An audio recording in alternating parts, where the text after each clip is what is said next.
Tadi dikatakan Tuhan memberkati Ishak. Tapi tidak lama setelah itu, pasal yang berikutnya dikatakan mereka harus menghadapi kelaparan. Jadi saya kurang tahu kalau saudara ikut perjalanannya Ishak pada waktu itu, mungkin Ishak pernah diskusi dengan isinya dan mengatakan, saya ini tidak mengerti. Baru saja kita mendengar Tuhan memberkati. Tuhan katanya melalui bapak kita mengatakan keturunanmu akan diberkati. Kita ini keturunan Abraham. Dia bapak kandung saya. Kok saya diizinkan menghadapi kelaparan? Jadi Anda yang selama ini memiliki konsep diberkati artinya bebas persoalan, bebas kesulitan, salah konsep. Diberkati artinya Anda tetap merasakan pemeliharaan Allah di tengah kesukaran. Kita akan diizinkan menghadapi kesukaran. Jangan kaget kalau saudara sudah melayani Tuhan, kasih persepuluhan, rajin datang ke ibadah, ikut pelajar Alkitab, kok masih diizinkan menghadapi tantangan, kesulitan, pergumulan. Saya ulangi saudara, jangan bosan ya. Satu-satunya tempat yang bebas persoalan mana? Kuburan. Jadi kalau saudara berdoa, ya Tuhan, bebaskanlah kami dari kesukaran. Apa artinya? Percepatlah langkah kami menuju ke tempat keabadian. Artinya apa? Ini bagian dari perjalanan kita di dalam rencana Tuhan adalah melewati kesulitan demi kesulitan, kesukaran. Katanya Tuhan memberkati, kenapa saya diizinkan kelaparan? Katanya Tuhan memberkati, kenapa saya kena PHK? Katanya Tuhan memberkati, kenapa saya punya masalah dengan penyakit? Katanya Tuhan memberkati, kenapa saya dikhianati? Katanya Tuhan memberkati, kenapa saya dizolimi? Saya mengulangi lagi kalimat ini. Kesulitan, tantangan, permusuhan tidak menyatakan bahwa Allah meninggalkan Anda. Karena dalam kesulitan pun, dalam kelaparan atau pergumulan yang dihadapi oleh Ishak, dinyatakan Allah menyertai. Bahkan Allah datang kepada Ishak dan mengatakan, jangan pergi ke Mesir, dikasih petunjuk, tinggal di sini. Haleluya. Saudara-saudara, ternyata memang kalau kita mau jujur, kesulitan itu memberikan banyak hal dalam hidup kita. Makanya Tuhan mengizinkan Ishak masuk dalam pembentukan. Selama 20 tahun ini, Ishak melakukan hal-hal yang mungkin setelah dia merenung, dia akan mengatakan terima kasih untuk kesulitan kemarin. Terima kasih untuk kelaparan kemarin. Terima kasih untuk tantangan kemarin. Karena apa? Seperti yang dikatakan oleh Yakobus, anggaplah sebagai kebahagiaan. Kalau kamu diizinkan menghadapi berbagai macam cobaan atau trial atau ujian atau kesulitan. Karena kalau kita tabah, disitulah karakter kita diubah, mental kita dikuatkan, iman kita dibangunkan. Saudara-saudara, jadi pada akhirnya gunakan kacamata yang benar untuk melihat kesulitan saudara. Kemarin kita mendengar khotbah dari Pak Tony Poluan yang mengatakan cara yang paling hebat untuk menanggapi persoalan adalah melihat persoalan dengan kacamata Tuhan. Ketika kita bisa melihat kesukaran dengan kacamata Tuhan, kita tidak akan putus asa di tengah jalan, kita tidak akan bertanya-tanya mengapa terjadi dalam hidup saya, kita akan mensyukuri karena kita tahu endingnya, tujuannya adalah kita tahu sekarang bahwa Tuhan turut bekerja sama untuk mendatangkan kebaikan. Dalam segala perkara Tuhan turut bekerja sama dalam segala perkara untuk mendatangkan kebaikan bagi siapa? Orang yang mengasihi. Bukti bahwa Anda mengasihi, Anda melakukan firman-Nya katanya. Jadi kalau kita menggunakan firman untuk menerjemahkan kenyataan yang kita hadapi, Anda sedang mengasihi Tuhan, ujung-ujungnya kebaikan. Amin. Diberkati artinya merasakan pemeliharaan Allah di tengah kesukaran yang kita hadapi. Saudara punya kesukaran? Yang tidak punya kesukaran angkat tangan. Yang di rumah yang tidak punya kesukaran, kalau bisa angkat tangan saudara, saya bisa lihat tangan saudara dari sini. Kita punya kesukaran, saya sendiri punya kesukaran. Kemarin 2 hari badan saya lemes. Saya kurang tahu apakah reaksi dari vaksin, ya kan? Tapi yang jelas lemesnya bukan main, saudara. Sampai angkat kepala aja sulit kemarin. Ya, akhirnya angkat tangan saja.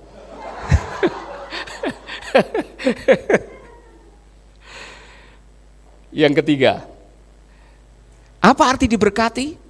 Dilindungi dari ancaman. Kejadian 26 ayat 9 sampai 11. Ini menarik sekali, saudara. Perjalanan hidup Ishak tidak jauh beda dari bapaknya. Maka dipanggilnya Ishak dan ia berkata, bukankah wanita itu istrimu? Mengapa engkau mengatakan bahwa dia adikmu? Jadi kembali Ishak mengungsi di wilayahnya raja ini yang juga dulu pernah berhadapan dengan bapaknya karena sempat mengambil Sarah. Dan ini terjadi, Abimelek mengingatkan pada akhirnya. Karena Ishak menyuruh istrinya berdusta juga, sama. Menarik sekali, maka bapak-bapak kalau berdusta jangan di depan anak-anak. Anakmu bisa ngikut. Ya kan? Mengapa engkau mengatakan bahwa dia adikmu? Jawab Ishak, saya pikir saya akan dibunuh jika mengatakan bahwa dia istri saya, persis seperti apa yang dilakukan bapaknya. Apa yang telah kau lakukan terhadap kami? Kata Abimelek. Salah seorang dari rakyatku bisa saja tidur dengan istrimu. Nah, yang mengambil bukan Abimelek, tapi Abimelek kasih peringatan. Ini menarik sekali, saudara. Dan kalau hal itu terjadi, engkaulah yang bertanggung jawab atas kesalahan kami itu. Dia trauma, Abimelek trauma. Kemudian Abimelek memperingatkan seluruh rakyatnya demikian. Yang mengambil alih akhirnya Abimelek. Karena Abimelek tahu dia hampir saja mati dengan seluruh kepunyaannya gara-gara mengambil Sarai. Dengar kalimatnya. Tuhan pakai raja ini untuk mengucapkan kalimat perlindungan. Barang siapa mengganggu orang ini atau istrinya akan dihukum mati. Luar biasa kan? Allah bisa melindungi Ishak dan istrinya dengan menggunakan penguasa yang sudah dijamah oleh Tuhan hatinya. Amin. Saudara-saudara, Anda akan berhadapan dengan ancaman. Anda akan berhadapan dengan kesulitan. Anda akan berhadapan dengan masalah. Anda akan berhadapan dengan apapun juga yang disebut dengan trial, pencobaan, apapun juga namanya. Tapi ingat bahwa Allah akan melindungi Anda. Ini jaminan. Diberkati artinya apa? Dilindungi dari ancaman. Semua bilang dilindungi dari ancaman. Ada yang sedang terancam? Saya mau mengatakan kepada beberapa saudara-saudara yang katanya minta didoakan karena kena santet. Saya mau mengatakan di dalam kuasa darah Yesus Anda dilindungi. Saya berani memastikan Anda yang 100% percaya kepada Yesus dan meyakini kebenaran bahwa oleh darah anak domba dan oleh kesaksian kita iblis dikalahkan. Saya mau mengatakan ini ada kalimat yang saudara harus hafal. Demit ora dulit, setan ora doyan. Ayo, apa artinya? Saudara tidak tahu kan? Ya. Nah, ini bahasa asli, saudara. Demit orang dulit, setan ora doyan. Kalau saudara percaya kepada Yesus, iblis tidak bisa dulit. Nyentuh saja tidak bisa. Saudara dilindungi oleh kuasa darah Yesus. Setan ora doyan. Setan tidak bakalan suka dengan saudara, tidak bisa. Anda dilindungi oleh kuasa darah Yesus. Nah, saudara-saudara, itulah sebabnya saya yakin, saya ingat persis pada waktu punya pengalaman nolong orang kena santet.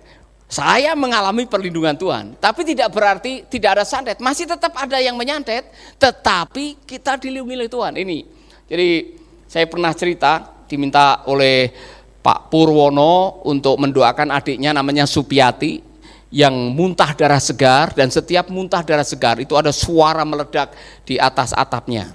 duar, kemudian adiknya muntah darah dan kesurupan. Sampai akhirnya dibawa ke rumah sakit 11 hari. Dan di dalam 11 hari itu, waktu dibawa pulang ada 8 kali rongsen itu, hasil rongsennya ditunjukkan kepada saya, ada peniti, ada paku di dalam perutnya. Tetapi tidak bisa dikeluarkan. Terakhir berusaha untuk cari dukun. Konon dukun bilang taruh telur di perutnya. Bagaimana bisa menaruh telur di perutnya? Pasti gelinding. Pendek kata, tidak bisa sembuh. Jadi saya ini baru tamat dari sekolah Alkitab, mengembalakan sidang di GSI Banyumane, mendoakan orang kena santet yang saya belum pernah punya pengalaman. Jadi hari Rabu jam 7 saya datang di rumah Ibu Supiati ini yang sedang dalam keadaan lemes. Dan saya datang, saya jujur, kalau mau didoakan pendeta, ikuti saran pendeta. Semua siap, satu keluarga siap. Saudara-saudara, orang kalau sudah desperate, orang sudah kepepet, mau suruh apa saja mau. Ya kan? Ikuti doa saya, ikut doa. Semua ikut doa. Jadi saya memimpin doa dan Ibu Supiati saya bilang, tirukan. Bapa dalam surga, Bapa dalam surga. Setelah sampai di kalimat dalam nama Yesus, dia tidak mau. Keluarganya yang lain bilang dalam nama Yesus, dia sendiri yang tidak mau. Bilang dalam nama Yesus, tidak mau. Kemudian dia jatuh kesurupan. Dia berguling-guling ke kanan, ke kiri, saudara. Kemudian suaranya berubah jadi laki-laki. Gereng-gereng, yang tahu gereng-gereng, meraung. Istri saya pegang tangan saya rat-rat, saudara. Kita tidak punya pengalaman, ya kan? Saudara pikir saya takut? Saya takut waktu itu.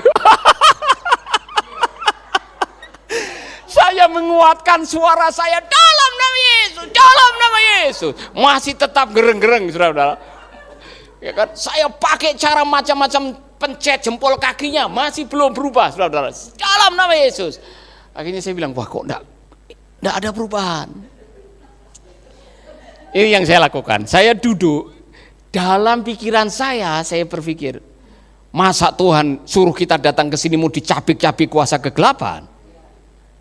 Saya ingat oleh kuasa darah anak domba dan oleh kesaksian kita, iblis dikalahkan.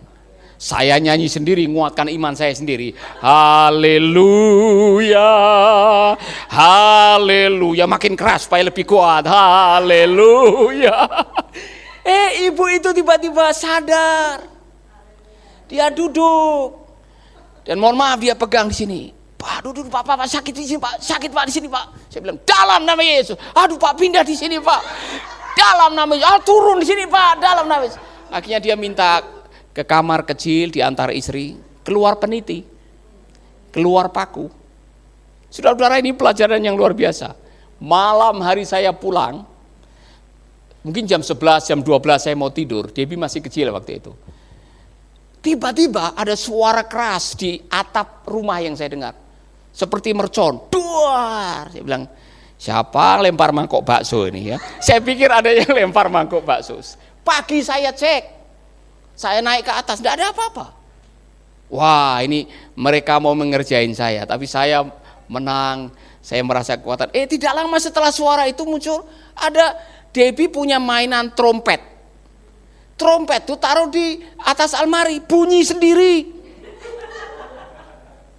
Saya bilang ini mau membalas. Tapi saya sudah memegang janji tadi, bahwa oleh kuasa darah anak domba dan oleh kesaksian kita, iblis dikalahkan. Saudara sekarang bisa pergi ke desa Jangli, Semarang, ada GSCA di sana. Lahir dari pengalaman ini. Luar biasa. Amin. Diberkati artinya dilindungi oleh Tuhan di tengah ancaman. Jadi saudara-saudara yang selama ini terintimidasi oleh kuasa gelap, guna-guna, santet, apapun namanya, percaya Yesus. Amin.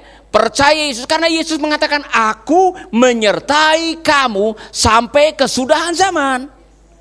Dan iblis sudah dikalahkan. Orang yang percaya Yesus, dengar baik-baik, Anda mendapatkan perlindungan 100%. Sahabat, Anda baru saja mendengarkan program Making Life Better. Hubungi kami di 0811 3901 144 atau 0811 3901 140. Mari dukung pelayanan Making Life Better melalui rekening BCA 66 900 30525. Sekali lagi, 66 900 30525. Atas nama Paulus Wiratno. Terima kasih, Tuhan Yesus memberkati. Making life better, bikin hidup lebih baik.